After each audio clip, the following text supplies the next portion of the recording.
Welcome back. New chapter, new concepts, new chemistry. So we're gonna go into acid and bases now.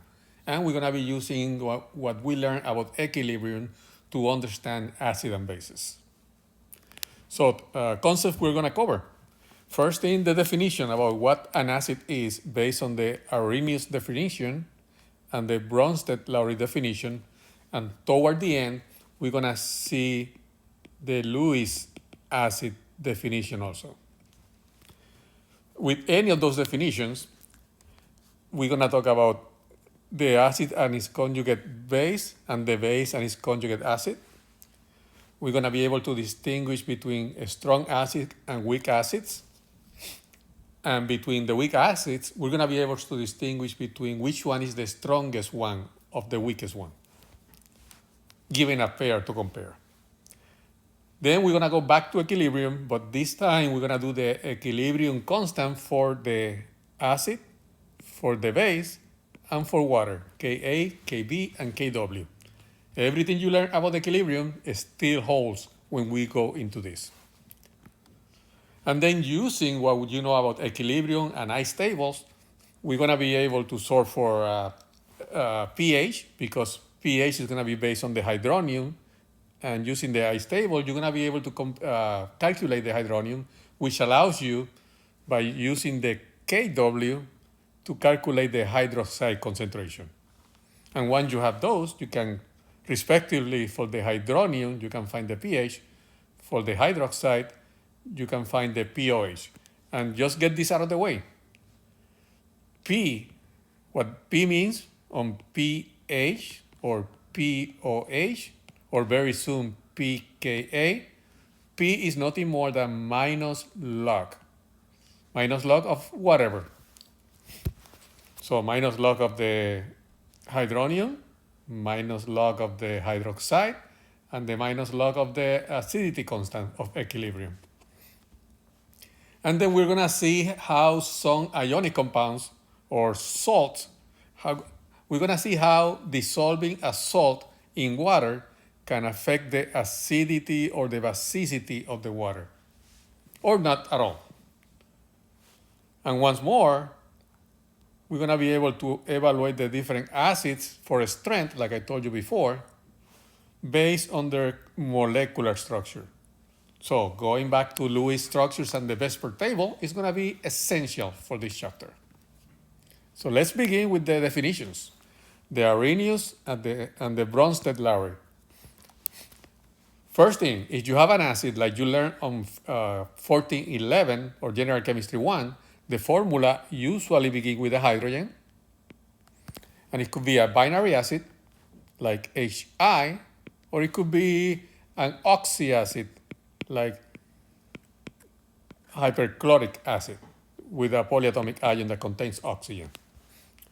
So acids, what acids are gonna do, due to their electronegativity of the other element, they're gonna lose a proton.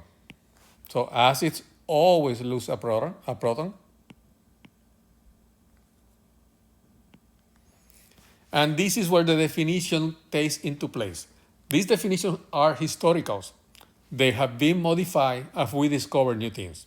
One of the oldest ones is the Arrhenius definition, which tells us that if you produce that, because it's breaking apart, right?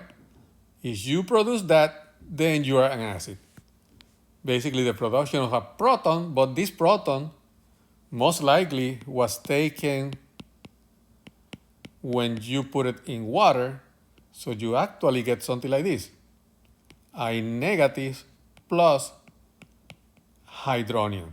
So every time we can show the formation of hydronium, which is nothing more than a proton combined with water, that's an Arrhenius acid, one that can increase the hydronium concentration. What would be a Bronsted-Lowry acid? It's the same thing, but we're gonna see it on a different way. So, for example, hydroiodic acid is donating a proton to the water. So if it can donate a proton, so it's not increasing the hydronium per se, it just happens to be donating the proton. So if it can donate a proton, that's an acid. Why do we need that definition if we already have the Arrhenius definition? Well, because you can have something like this. You can have hydroiodic acid combining with ammonia, producing ammonium and iodide. There's no formation of hydronium in there at all. So the Arrhenius definition, when ammonia happens to be the base, doesn't tell you that that's an acid. So the Bronsted-Lowry was designed to cover for that. So if I can donate a proton, then I am an acid. And you're going to see it toward the end of the chapter. Then we also have the Lewis acid, which are the ones that accept lone pairs. Because we notice that when metals accept lone pairs, they tend to make the solution where that happens more acidic. So they're acids. So all these definitions have been designed because we have discovered new ways to express acidity that did not match the old definition. So Arrhenius definition, the formation of hydronium or the proton. Bronsted-Lowry, the donation of a proton. And then if we want to talk about conjugate acid and conjugate bases, we're going to say that an acid, for example, hydroiodic acid, is an acid because it loses or donates a proton. And when that happens, you're going to get iodide by itself with something else. So this was the acid. The remaining is what we call the conjugate base.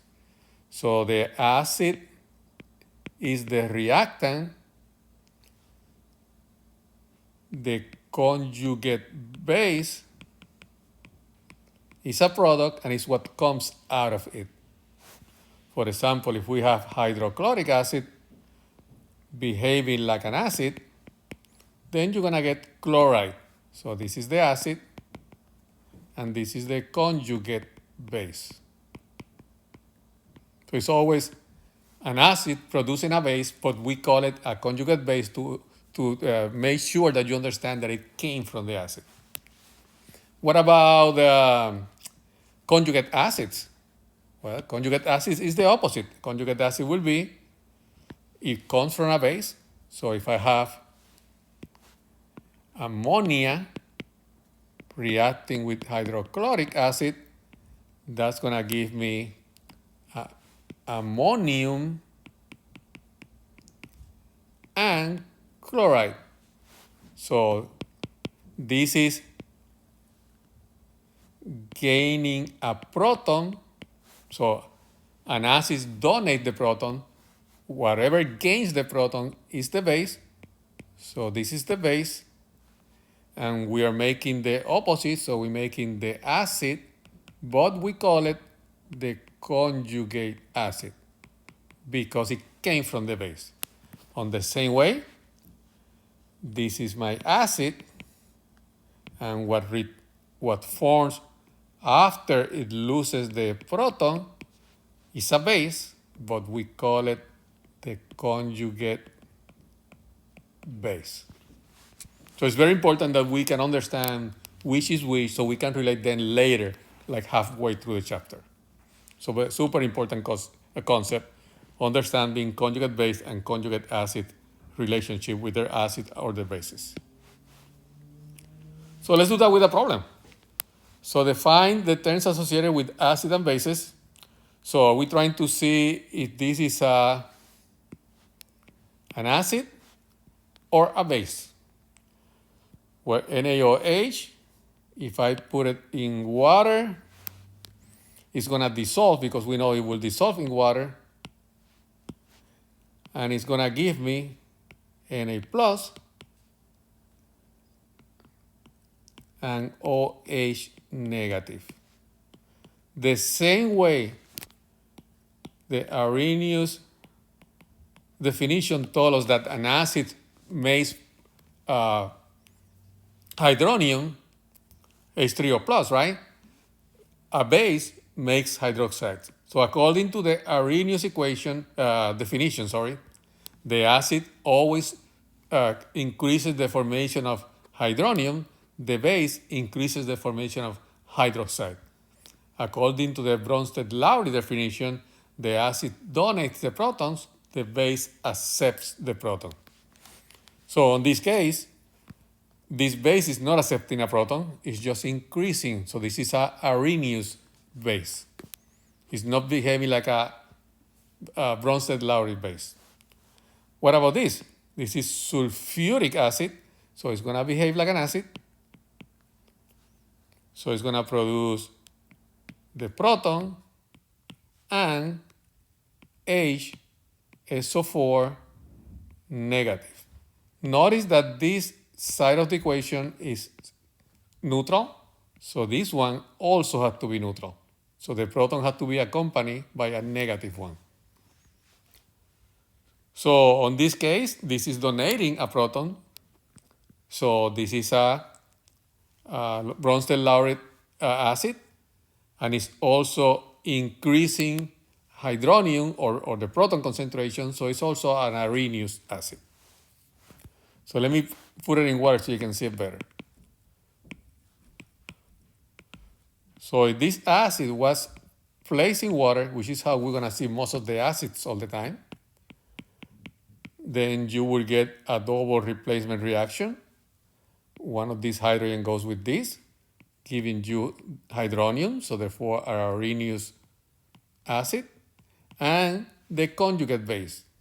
The sulfuric acid lost a hydrogen, the hydrogen is positive, it lost one, so this has to be negative.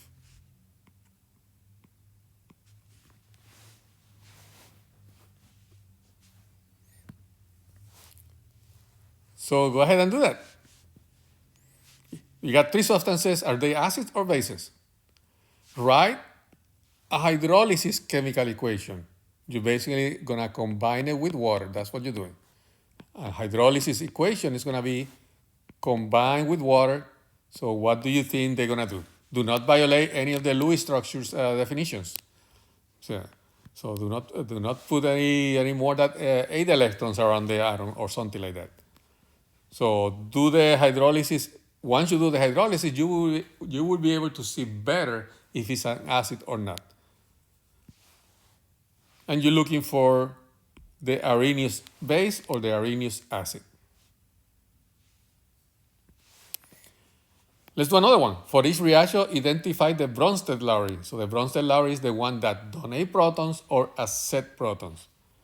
This is carbonic acid. Carbonic acid is becoming hydrogen carbonate by losing a proton that is going to the water. So it's donating a proton to the water. So this is the Bronsted-Lowry acid. And the conjugate base is what comes out of it. So this is the acid. This is what comes out of it after it lost the hydrogen. So this is the conjugate base. What about the next one? The next one, the NH3, is becoming NH4. So it's gaining a proton. So therefore, this is a Bronsted-Lowry base because it's accepting a proton. This is the base because we just said that it's a Bronsted-Lowry base because it's accepting a proton. And what comes out of it has to be the conjugate acid.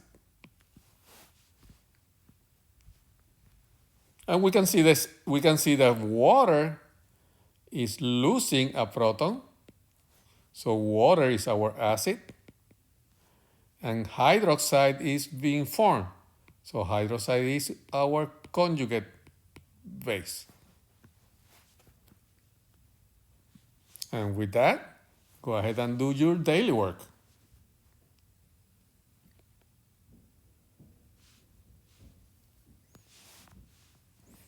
So now we're asked to to write the conjugate base. If we are looking for the conjugate base, right? We are looking for the conjugate base. That means this has to be an acid.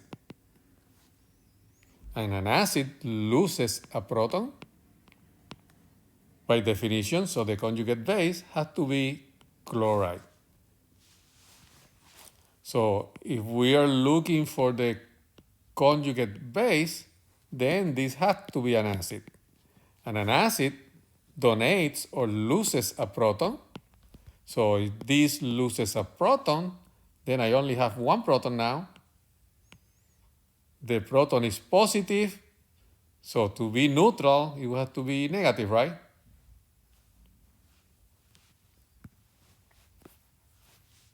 So that's how we find the conjugate base. Take out the hydrogen, give it a charge of negative because you just lost a positive charge, and what results after it loses only one hydrogen. So go ahead and do those two. And if you know how to do it from the acid to the conjugate base, you should be able to do it from the base to the conjugate acid. And here's another one, but before I let you go with this one, amphoteric means that it can behave like an acid or it can behave like a base. For example, water can lose a proton, it's behaving like an acid, to give us hydroxide. Or water can gain a proton to give us hydronium. Therefore, water is amphoteric because it has the capacity to behave like a base or like an acid. That's what amphoteric means. So do the same thing with hydrogen carbonate.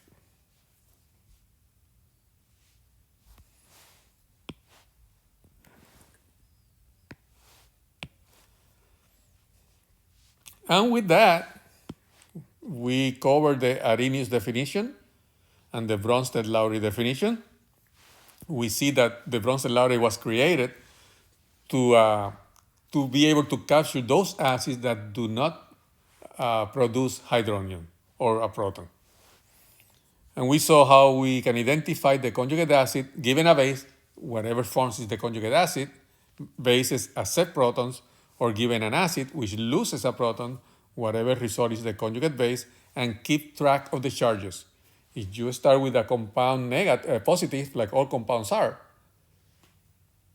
and you lose a proton which is positive, then you should have a negative charge somewhere. So keep track of those charges. So that's it for right now. When you come back, we will continue with chapter 17. So see you on the next one. Take care.